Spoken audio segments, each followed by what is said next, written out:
April 8, 1943. 27,000 FT above Caen, France. The oxygen mask couldn't hide Oberleutnant Ralph Hermichen's smirk as he watched the ungainly silhouettes climbing laboriously toward his formation through the crystal-clear canopy of his Fowler. Wolf 190A5, the veteran ace of Yagdkashvada, 26, studied the American fighters making their combat debut over occupied Europe. "Die armies have sent us flying milk bottles," he transmitted to his wingman, unable to suppress his laughter at the sight of the massive Republic P-47 Thunderbolts struggling for altitude.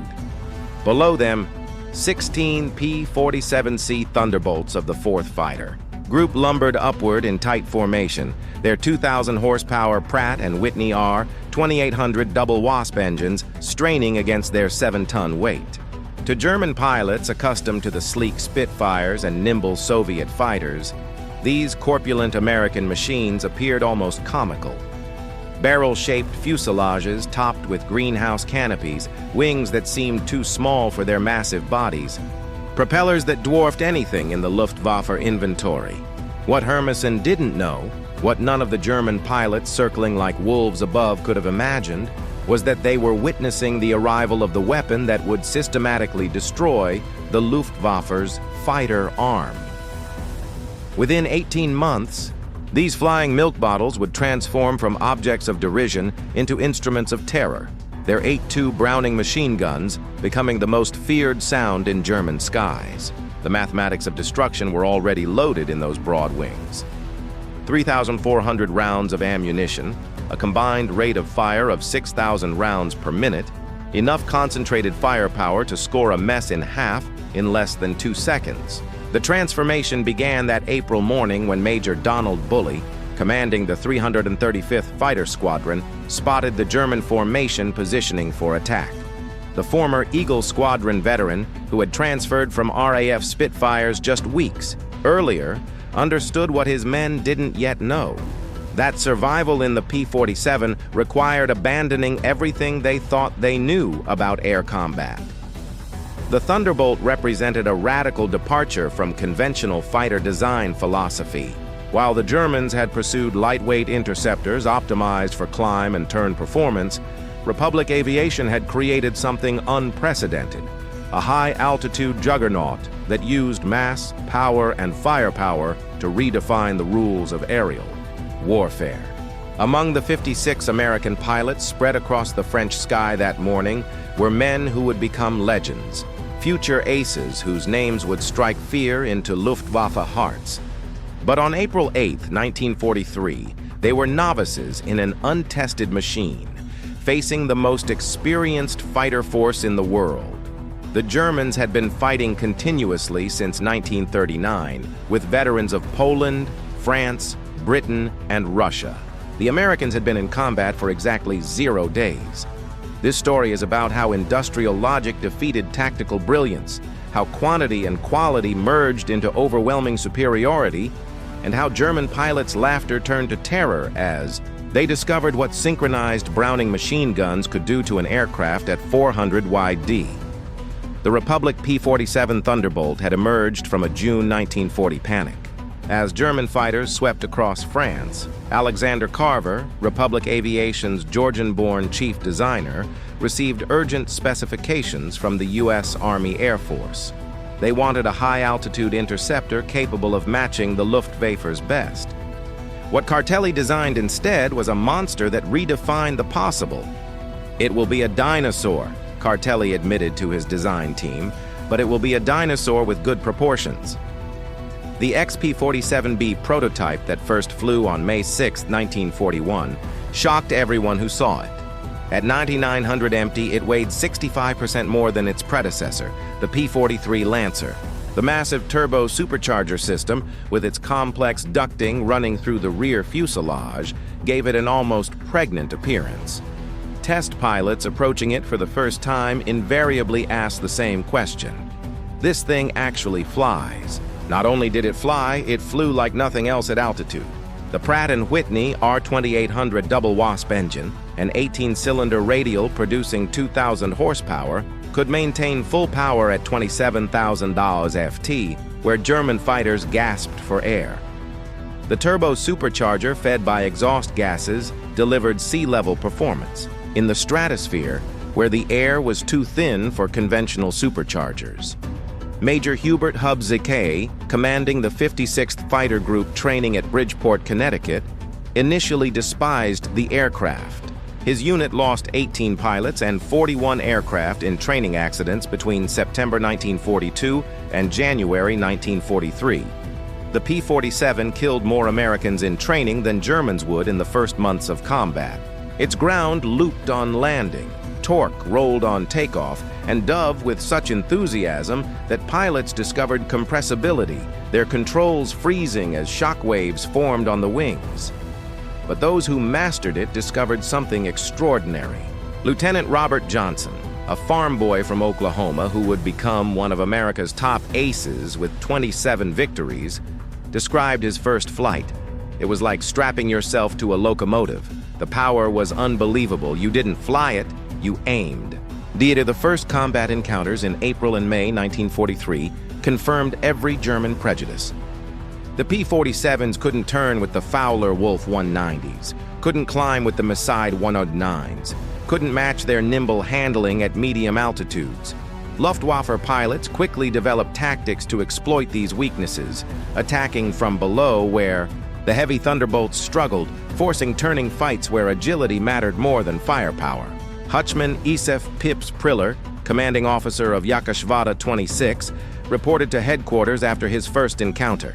The new American fighter is meat for the slaughter. It flies like a truck, turns like a freight train, and climbs like a pregnant cow. Our boys are calling them Indiana, fat targets pretending to be warriors. The statistics seem to confirm German confidence. In their first month of operations, the American fighter groups lost 14 Thunderbolts for only 3 confirmed German kills. The RAF, observing from their Spitfire squadrons, quietly suggested the Americans might reconsider their choice of mount. British pilots joked that the best evasive maneuver in a P-47 was to unstrap and run around the roomy cockpit. But something strange was happening in those early encounters that German intelligence failed to notice. The P-47s that were shot down had absorbed incredible punishment before falling. One aircraft returned from a May 4th mission with 21 cannon holes and over 100 machine gun strikes, damage that would have disintegrated a Messerschmitt or Spitfire. The massive radial engine, lacking vulnerable coolant systems, shrugged off hits that would have stopped a liquid-cooled fighter cold. More significantly, when P-47s did get their guns on target, the results were catastrophic. The Thunderbolt's weapons battery created a convergence zone of destruction that German pilots had never experienced.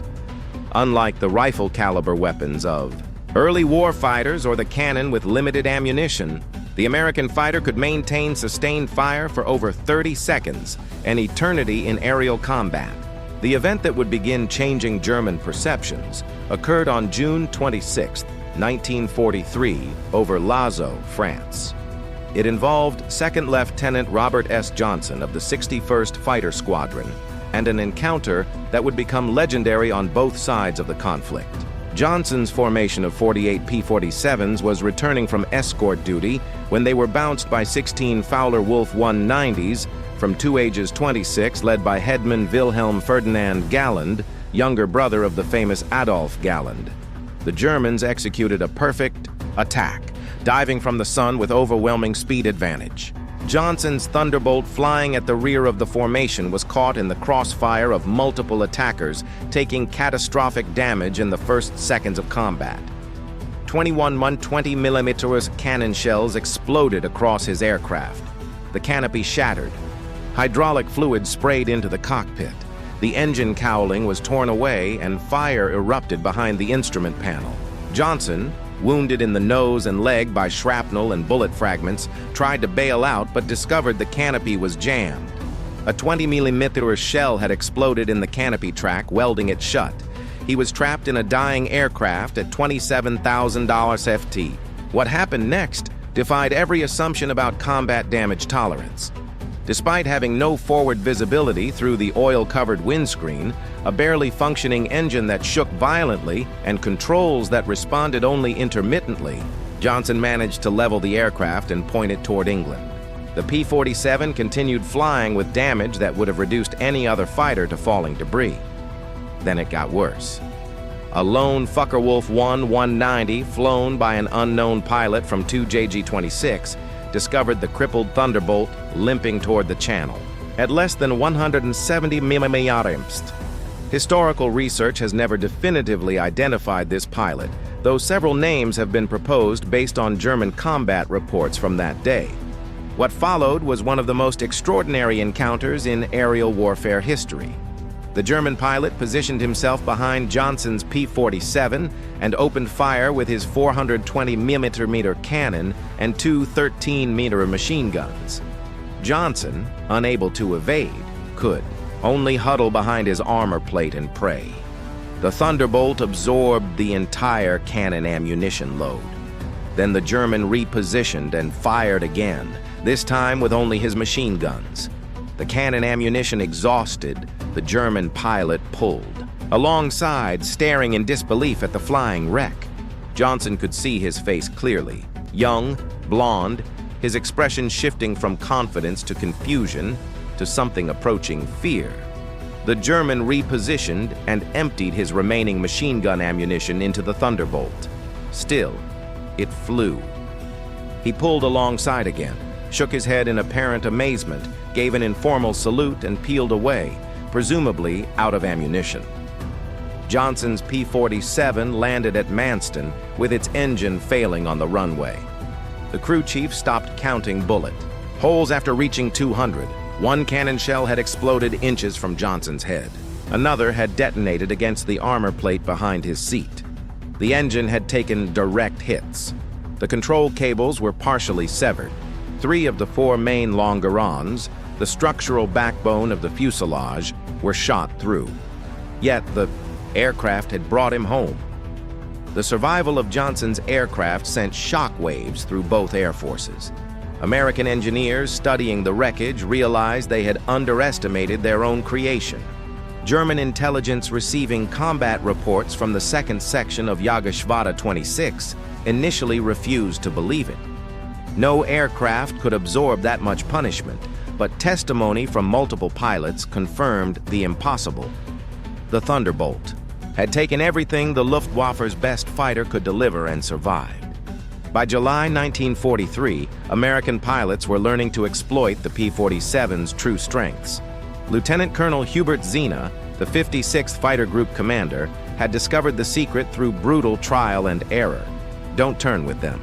Don't climb with them at low altitude. Use your weight, use your power, use your guns. The Thunderbolt's massive weight, initially seen as a disadvantage, became a weapon. In a dive, nothing could catch it. From 30,000 FT, a P-47 could reach 550 meticulously, faster than any German fighter could achieve, even in a vertical dive. This speed could be converted to altitude in a zoom climb that left pursuing fighters helplessly behind. Captain Walker Bard Mahurin, who would become one of the first American aces in Europe, developed what became known as the boom and zoom tactic, though pilots called it the Thunderbolt turkey shoot. Instead of engaging in traditional dogfights, P-47 formations would climb to 30,000 FT, higher than German fighters could effectively operate. When Luftwaffe fighters appeared below, the Thunderbolts would roll inverted and dive, reaching speeds that made deflection shooting impossible for defending Germans. At the bottom of these dives, the American heavy machine guns would speak. German pilots who survived described it as facing a wall of lead. The combined firepower creates an impenetrable zone of destruction. Aircraft caught in this convergence pattern didn't just fall, they disintegrated. The true revelation of American firepower came during the August 17, 1943 dual raid on Schweinfurt and Regensburg, the deepest penetration into Germany attempted to that date. This mission would demonstrate both the P-47's limitations, its range even with drop tanks, and its terrifying effectiveness when employed properly. Major David Schilling, leading the 62nd Fighter Squadron, encountered a formation of Messerschmitt, 110 destroyer aircraft positioning to attack B-17s with their heavy cannon and rocket armament. The twin-engine German fighters, heavily armed but less maneuverable, were the Luftwaffe's specialized bomber killers. Schilling's flight of 4 Thunderbolts rolled into their attack dive from 28,000 FT Unoffizier Hinrich Roth, a gunner in one. Of the Mi-10s who survived, later recounted in a P interrogation, the American fighters came down like hammers from heaven. I opened fire at 800 Menu. Good hits. I saw them strike the fighter's wing. The P-47 didn't even wobble. Then he fired. The aircraft ahead of us simply came apart. Not shot down, destroyed. Wings separated from the fuselage, tail severed, the crew compartment shredded into metal confetti. In 2 seconds, a 1 to 10 became nothing. 8 Mess's 100s and 10s were destroyed in less than a minute. The German pilots had never experienced such concentrated firepower. Each P-47 carried 425 rounds per gun, 3,400 rounds total, weighing nearly 900 LOB. At convergence distance, typically set at 300 YD, all 8 guns' ballistic paths intersected in a zone roughly 6 FT in diameter. Anything in that zone faced 100 in projectiles per second, each traveling at 2,900 FT pers. The ammunition itself was a revelation of American industrial capacity. While German fighters struggled with limited cannon ammunition, typically 120 to 200 rounds for a 20mm weapon, American pilots could maintain fire for over half a minute. The standard combat load mixed armor-piercing incendiary tracer, and standard ball ammunition in patterns designed to both destroy and ignite. Lieutenant Colonel Francis Gabby Gabreski, who would become the top American ace in Europe with 28 victories, described the effect. When you hit them with all 8, they don't just go down, they explode. I saw a 109 literally cut in half, the tail falling one way, the nose and wings another. The pilot never knew what hit him. By September 1943, the Luftwaffe was discovering another horrifying reality about the P-47. Its performance improved dramatically with altitude, while German fighters suffered. The turbo-supercharged double Wasp engine maintained its rated power output up to 30,000 FT to German fighters relying on single-stage or two-stage mechanical superchargers saw their performance degrade significantly above 25,000 FT obliterated. Hans Philipp, one of Germany's most successful aces with 206 victories, encountered this reality fatally on October 8, 1943.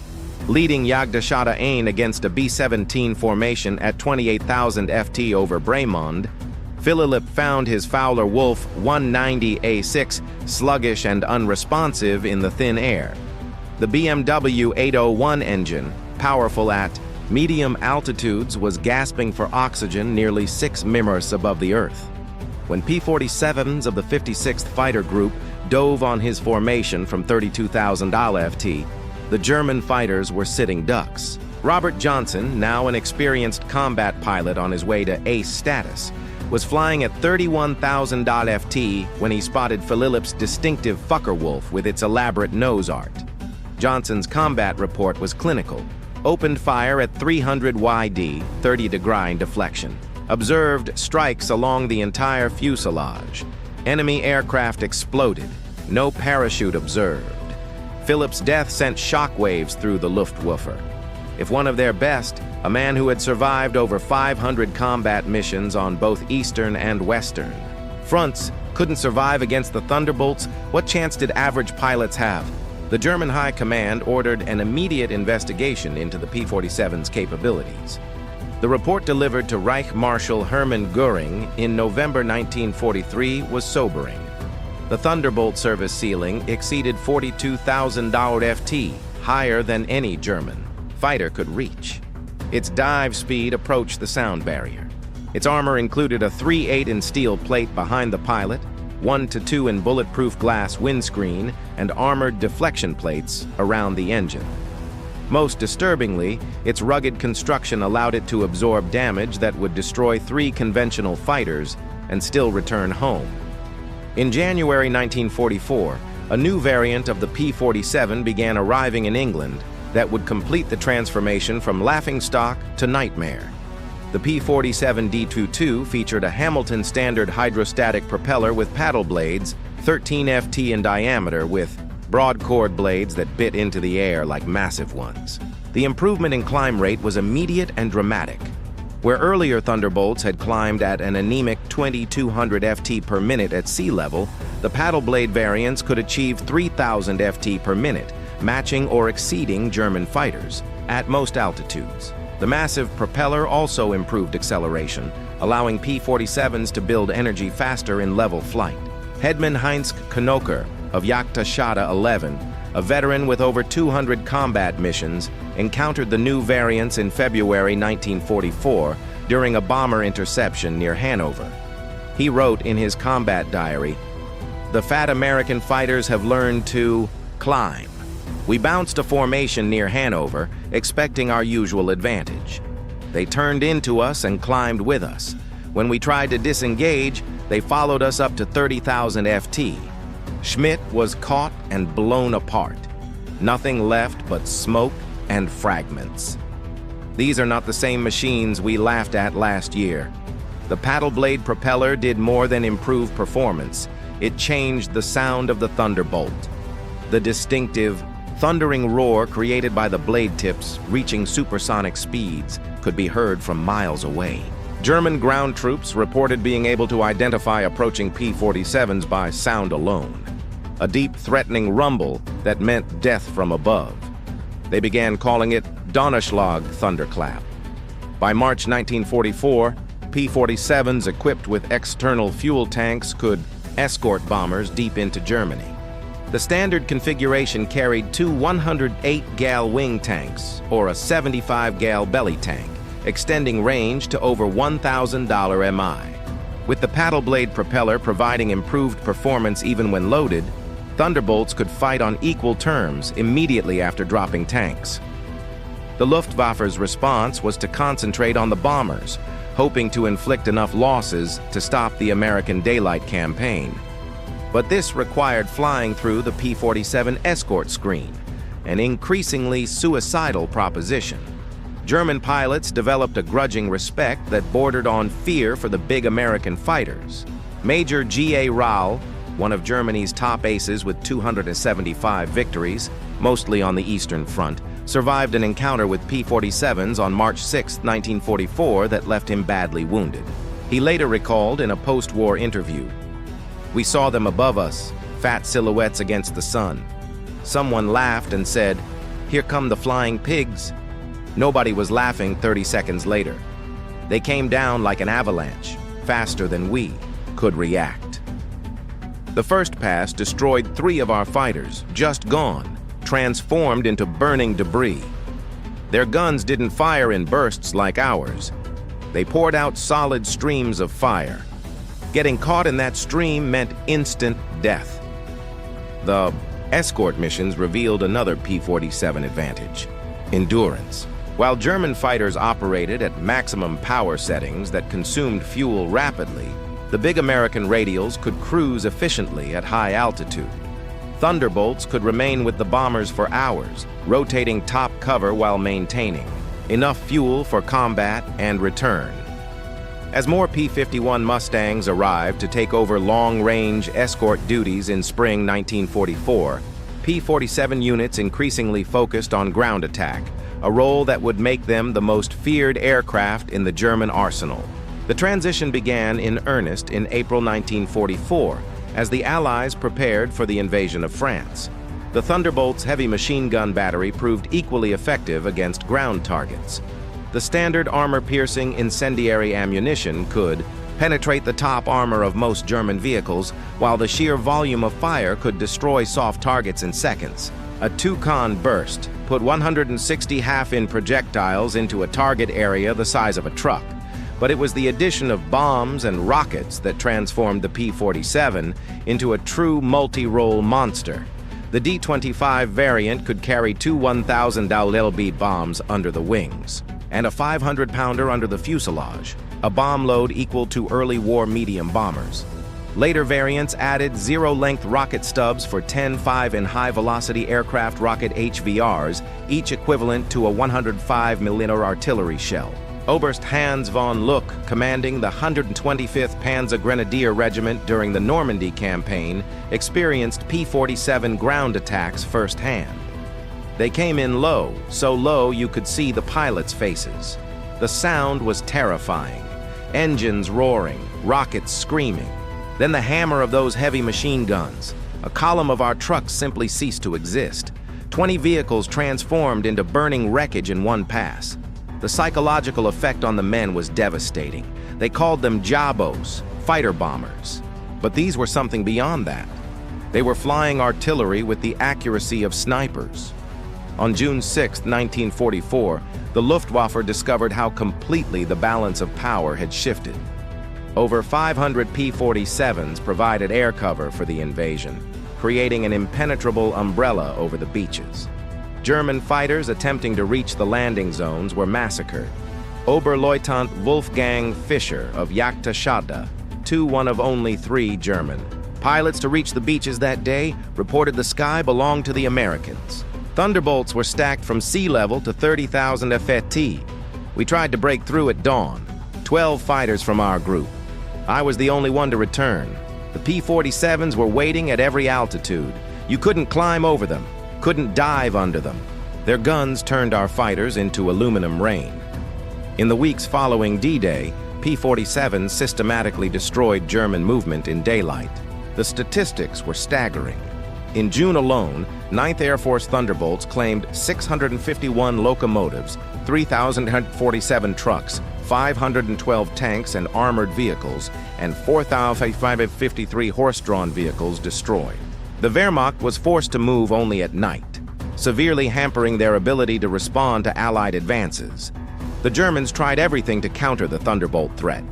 They reinforced vehicle armor, deployed more anti-aircraft guns, and developed new camouflage techniques. Nothing worked. The P-47's combination of speed, armor, and firepower made them nearly unstoppable. Even the feared 88mm flak guns struggled to track the fast-moving fighters at low altitude. While devastating Europe, the P-47 was simultaneously proving its worth in the Pacific theater. The 348th Fighter Group operating from New Guinea discovered that the Thunderbolt's qualities were perfectly suited to the vast distances and harsh conditions of the Pacific War. Colonel Neil Kirby, commanding the 348th, developed tactics specifically for the Pacific. On October 11, 1943, Kirby led 4 P-47s against 40 Japanese aircraft over Wewak, shooting down 6 enemy planes himself in a single mission, earning him the Medal of Honor. The Japanese, accustomed to fighting nimble but fragile American fighters, were unprepared for the P-47's combination of firepower and durability. Japanese ace Saburo Sakai, who encountered P-47s over New Guinea, later wrote, "We called them monsters. Our 20mm cannon, which could destroy a P-40 with a few hits, seemed to have no effect. I put dozens of rounds into one Thunderbolt and watched it fly away. Their return fire was terrifying. Streams of heavy bullets that tore aircraft apart. The P-47N, developed specifically for the Pacific, featured increased fuel capacity with wet wings holding 93 gallons each, extending range to 2,350 mi. This variant would escort B-29s to Japan, proving that the short-legged fighter of 1943 had evolved into a true long-range weapon. Perhaps the ultimate vindication of the P-47's evolution came in its encounters with German jet fighters. The Messerschmitt, Mi-262 with its 540 mph top speed, should have been untouchable by propeller-driven fighters. But Thunderbolt pilots discovered they could catch jets in 2 situations: during takeoff and landing when jets were most vulnerable, and in high-speed dives from altitude. On November 27, 1944, Lieutenant Colonel John C. Mayer of the 352nd Fighter, Group became one of the first pilots to shoot down an M262 with a P-47. Diving from 28,000 FT, Mir's Thunderbolt reached speeds approaching 500 mph, fast enough to catch the jet in level flight. The jet pilot, confident in his speed advantage, never saw the diving P-47 until Mir's guns opened up at 400 YD. Mir's combat report noted, "The enemy aircraft disintegrated under fire, large pieces including both engines separated from the fuselage." The pilot did not escape. The concentrated fire of 850 caliber guns proved more effective than we anticipated against jet aircraft. By early 1945, specialized P-47M variants were deployed specifically to counter German jets and V-1 flying. Bombs, with water methanol injection boosting power to 2,800 horsepower and refined aerodynamics, these ultimate Thunderbolts could reach 470 mph in level flight at 30,000 FT, fast enough to intercept even jets under certain conditions. Major George Bostwick, commanding the 63rd Fighter Squadron equipped with P-47s, shot down 2 M262s in March 1945. His tactical report emphasized firepower over speed. The jets are faster, but they can't turn and they can't take punishment. One good burst from our battery and they come apart like they're made of paper. They have to slow down to attack bombers. That's when we get them. The ultimate demonstration of American industrial might came during Operation Bodenplatte, the Luftwaffe's desperate attempt to destroy Allied air power on January 1, 1945. Nearly 900 German fighters, including their best remaining pilots, launched surprise attacks on Allied airfields across Belgium and the Netherlands. At Y-34 airfield near Metz, home to the 306th Fifth Fighter Group's P-47s, the attack initially succeeded. German fighters destroyed 22 Thunderbolts on the ground, along with several other aircraft. A captured German pilot brought to the command post, pointed at the burning aircraft and taunted, "What do you think of that?" Major George Brooking's response became legendary throughout the 9th Air Force. He pointed to the flight line where ground crews were already pushing damaged aircraft aside and preparing hard stands for replacements. "By tomorrow, we'll have 40 new ones. How long will it take you to replace your pilots?" The German pilot's smirk disappeared. Within 48 hours, factory-fresh P-47 D-40s filled the flight line. Flown in from depots in England, the Luftwaffe lost 271 aircraft and 213 pilots in Bodenplatte, including many irreplaceable instructors and squadron leaders. These losses they could never replace. The Americans lost 134 aircraft total across all attacked airfields, all replaced within a week. The numbers told the story of inevitable defeat. Republic Aviation produced 15,683 P-47s during the war, more than any other American fighter. At peak production, the Farmingdale factory on Long Island completed 1 Thunderbolt every hour around the clock. The Evansville plant in Indiana, built from empty farmland in 1942, was producing 500 aircraft per month by 1944. Each P-47D required 65,000 individual parts, 8 many of electrical wiring, 2,000 lb of aluminum, and 300 lb of rubber. The engine alone contained 2,400 individual components machined to tolerances of thousandth of an inch. Yet, American workers, many of them women who had never seen an aircraft before Pearl Harbor, assembled these complex machines with precision that exceeded peacetime standards. The ammunition production was equally staggering. Each P-47 sortie required 3,400 rounds of 50 caliber ammunition, with hundreds of Thunderbolts flying daily missions. Ammunition consumption exceeded 10 million rounds per month by mid-1944. The Lake City Arsenal in Missouri, one of several ammunition plants, produced 30 million rounds monthly. Each cartridge was manufactured to tolerances measured in 10,000 of an inch, ensuring reliable feeding through the synchronized gun mechanisms. The fuel consumption was enormous. Each Thunderbolt burned 100 gall per hour in normal flight, up to 300 gall in combat with water injection engaged, the 9th Air Force alone consumed over 25 million gallons of aviation fuel monthly by late 1944. All of it shipped across the Atlantic in tankers that were themselves products of American mass production. Even more impressive than aircraft production was pilot training.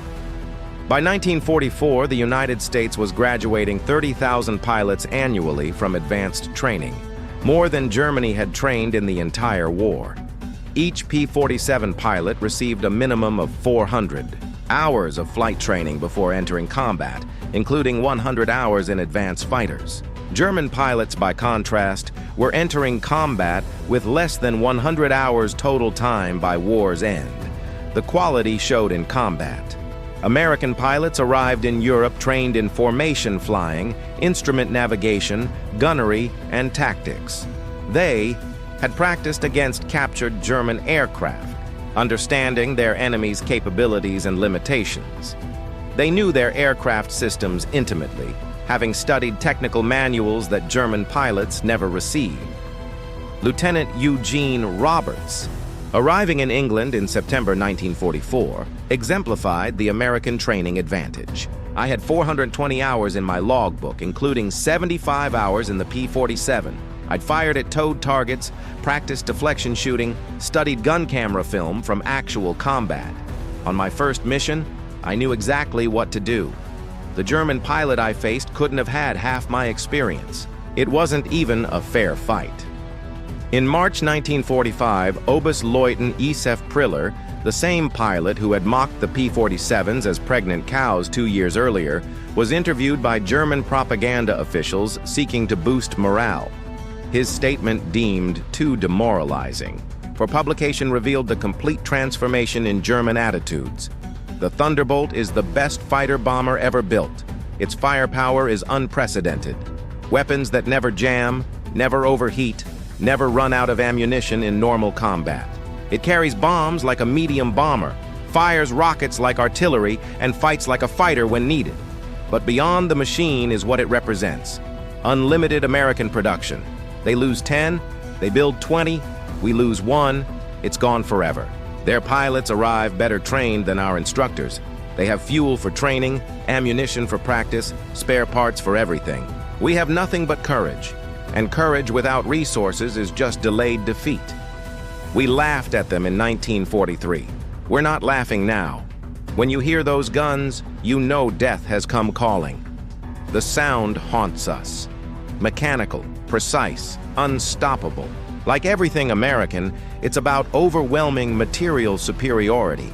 They didn't beat us through better tactics or braver pilots. They buried us under an avalanche of steel and lead. By April 1945, the Luftwaffe existed largely on paper. Fuel shortages grounded most aircraft. Experienced pilots were dead or captured. Airfields were cratered ruins. But even with aircraft and fuel, German pilots faced an impossible equation. Attacking meant facing P-47 formations that owned every altitude from ground level to 40,000 Feld cable. Klaus Brettschneider, one of the last German pilots trained in 1945, flew exactly one combat mission before the war ended. His encounter with P-47s over Leipzig lasted 12 seconds. I saw them diving from above, 4 Thunderbolts in perfect formation. I tried to turn, but they were too fast. The leader fired from 500 meters. My aircraft shook like it was hit by sledgehammers. The engine exploded. The wings separated. I barely escaped. In the parachute, I watched them destroy my entire staff. 6 fighters were gone in under a minute. The sky rained, burning aluminum and bodies. The psychological impact was complete. German pilots developed what medical officers called Jabo, fever. Physical symptoms of stress appearing when Thunderbolts were reported in the area. Veterans who had faced Spitfires and Hurricanes without fear became physically ill before missions against P-47s. The distinctive thunder of approaching Thunderbolts caused panic among ground troops, who knew that survival meant finding cover immediately. The final statistics of P-47 operations defied comprehension. In Europe, 3,752 German aircraft were destroyed in aerial combat, 3,315 aircraft destroyed on the ground. 86,000 railway cars destroyed, 9,000 locomotives destroyed, 6,000 armored fighting vehicles destroyed, 68,000 trucks destroyed, 60,000 horse-drawn vehicles destroyed in the Pacific, 697 Japanese aircraft destroyed in aerial combat, 150 aircraft destroyed on the ground, 1,500 vehicles destroyed, 150 locomotives destroyed, countless barges, ships, and installations. The 9th Air Force alone, primarily equipped with P-47s, flew 213,873 combat sorties, dropped 120,000 tons of bombs, fired 135 million rounds of ammunition, and launched 60,000 rockets. The Thunderbolt units achieved a 6.1 kill ratio in aerial combat while maintaining the lowest loss rate of any Allied fighter-bomber. Behind these numbers lay the human cost. The Luftwaffe lost approximately 28,000 pilots killed in combat against Western Allied forces. Many fell to the concentrated fire of American heavy machine guns. Each loss represented years of training that Germany could never replace. By war's end, the average German fighter pilot had less than 30 hours of combat experience. The average P-47 pilot had over 200. At the Luftwaffe Interrogation Center at Ober-Ursel, captured Allied pilots were debriefed by German intelligence. The records captured in 1945 revealed German assessments of Allied aircraft. The file on the P-47, updated continuously throughout the war, showed the complete reversal of opinion.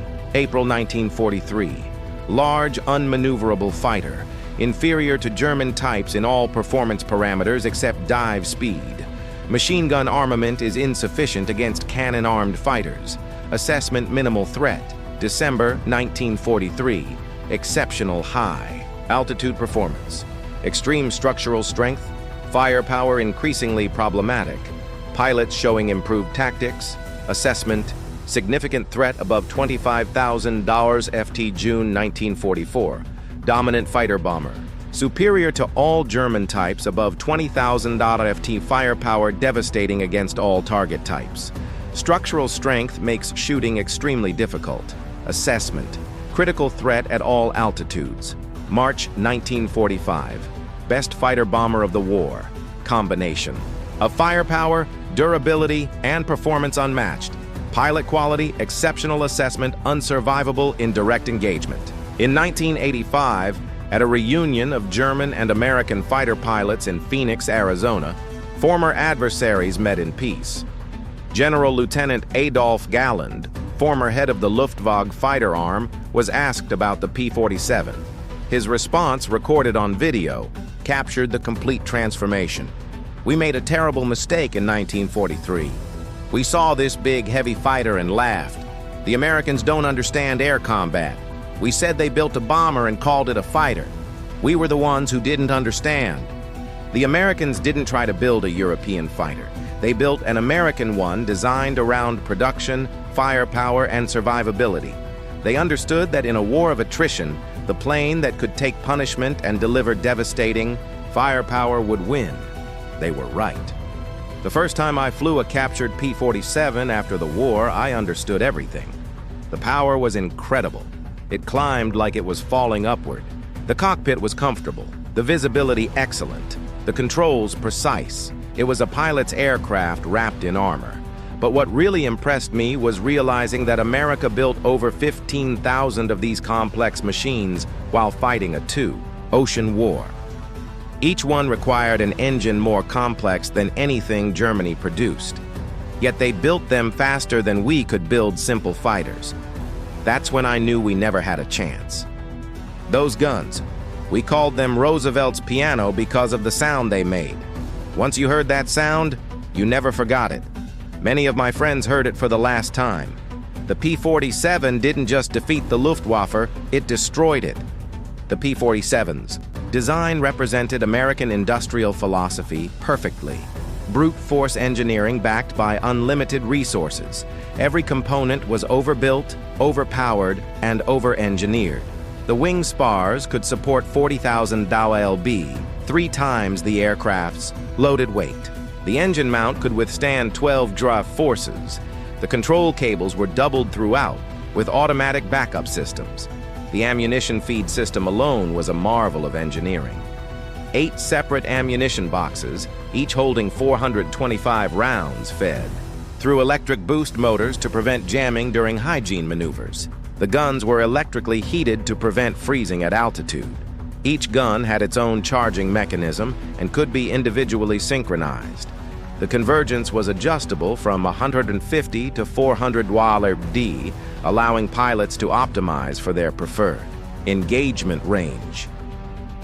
Even after the war, some German veterans maintained that the P-47 won through quantity, not quality. That German fighters were technically superior, but overwhelmed by numbers.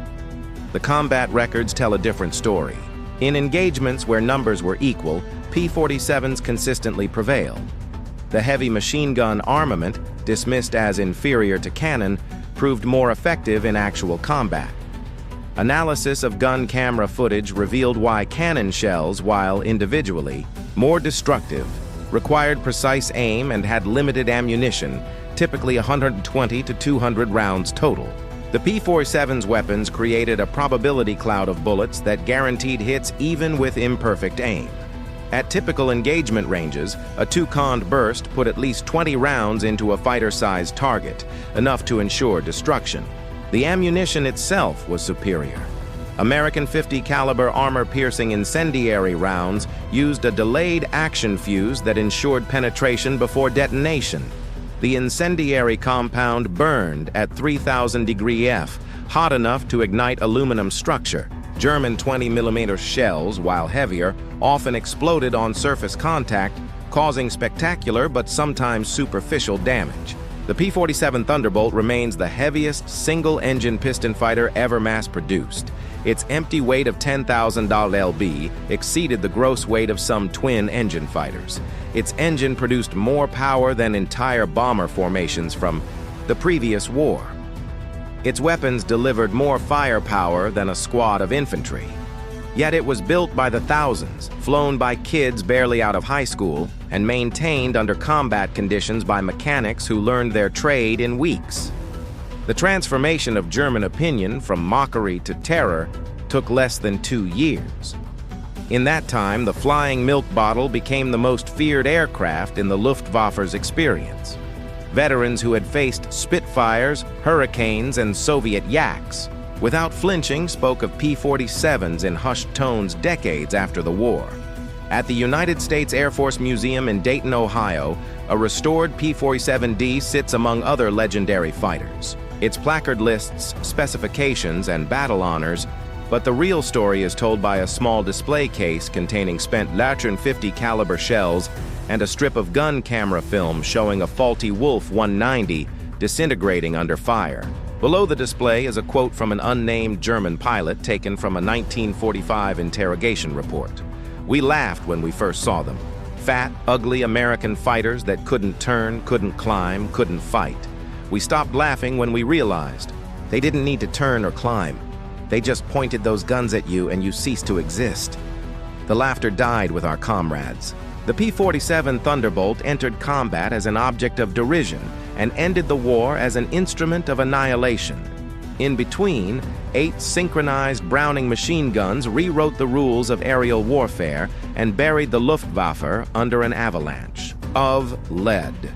German pilots had laughed at the ungainly American fighter in April 1943. By May 1945, there were no German pilots left to laugh. The thunder had spoken, and the sky belonged to America.